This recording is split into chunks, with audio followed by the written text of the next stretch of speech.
I used to believe marriage meant protection, that once you married someone, you became their priority, their responsibility. I learned the hard way that this isn't always true. When I married Ryan, everyone said I was lucky. He was calm, gentle, and respectful. He didn't drink much. He didn't shout. He didn't flirt. To me, he felt safe. After growing up in a loud, unstable household, his quiet nature felt like peace. What I didn't realize back then was that quiet men often avoid conflict not because they're kind, but because they're afraid. From the very beginning, his mother, Linda, was always present. She wasn't rude. She wasn't openly hostile. She smiled, asked polite questions, and called me sweetheart in that way that never reached her eyes. At our wedding, she cried harder than anyone else. When Ryan hugged her, she whispered something that made him tear up. I remember standing there in my dress, watching them, feeling strangely invisible on my own wedding day. She's emotional, Ryan said later. It's hard for her to let go. I told myself it was normal. Mothers get attached. I didn't want to start my marriage with complaints. That was my first mistake. After the honeymoon, the phone calls began. Linda called every morning, sometimes again in the evening. She asked what we ate,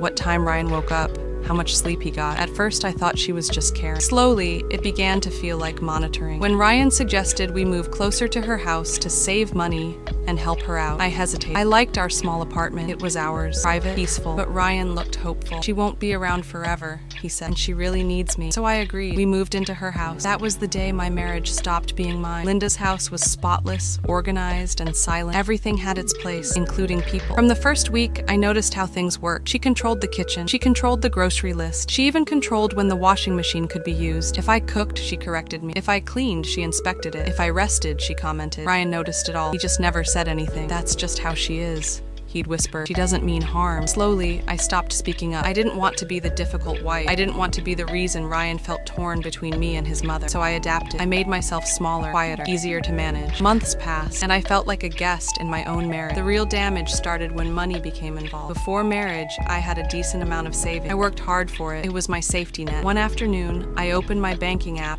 and felt my chest tighten. My savings account balance was far lower than it should have been. When I asked Ryan, he didn't look surprised. Mom suggested we combine finances, he said. She's better at handling money. You let her access my account. I wanted to scream. Instead, I froze. She's just helping us plan our future, he added. That night, I cried silently in the bathroom, sitting on the cold floor, wondering how I had lost control of my life so quickly. After that, paperwork appeared. Documents, Ryan said, were routine. Linda stood nearby whenever I signed anything, watching closely. I trusted my husband. I believed he wouldn't let anything bad happen to me. I was wrong. The isolation came next. Linda didn't like my friends. She said they were a bad influence.